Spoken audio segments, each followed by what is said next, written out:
Don't bet against America. That's what the US Ambassador Pete Hoekstra told Canadian business leaders in Winnipeg just days before a crucial trade deadline. But behind the calm tone was a not-so-subtle warning: play ball with the US or face more tariffs. Let's break down what's happening and what it means for the future of Canada-US trade. Welcome back to the channel where we unpack global trade, geopolitics, and the money behind international power plays.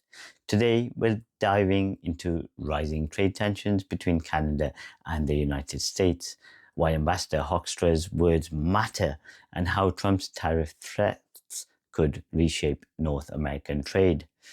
On Tuesday, US Ambassador Pete Hoekstra addressed over 200 business and political leaders at the Winnipeg Chamber of Commerce. Outside the venue, protesters, and inside, a veiled message: there are markets where you're tied so closely to the US that may be a confining factor for you. Translation: don't get cute with diversification, Canada. Stick with the US or risk the consequences. Here's the backdrop. Canada and the US are scrambling to finalize a trade deal by August the 1st. Trump has threatened to impose 35% tariffs on Canadian goods that don't comply with Canada-US-Mexico agreement, up from 25%. Now, steel and aluminium already face 50% tariffs, while energy and potash sit at 10%. It's clear tariffs are Trump's economic weapon of choice. When asked about the actual trade negotiations, Hoekstra dodged.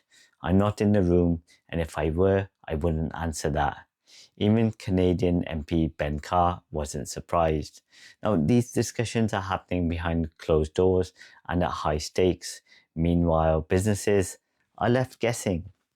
Winnipeg Vice President Randy Sitsko, whose company exports 80% of its products to the US, said Hoekstra was more direct in a closed-door meeting.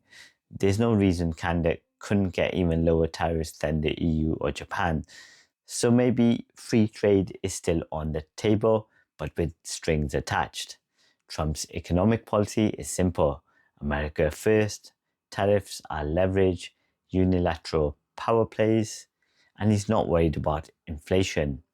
He's not worried about multilateralism. If you want to know where Donald Trump is going, listen to him, Hoekstra said. And Trump has said no deal by August the 1st equals higher tariffs. This isn't just about Canada. It's about how the US is reasserting control over trade, especially with allies it once treated as equals. Canada wants to diversify, sell more to Europe and Asia, but the US is saying, you're economically tethered to us. Think twice before drifting. With the August the 1st deadline looming, Canada has three options: comply with the US demands and avoid tariffs, push for the better deal and risk economic pain, pivot harder towards Europe, Asia, or the BRICS nations at a massive cost.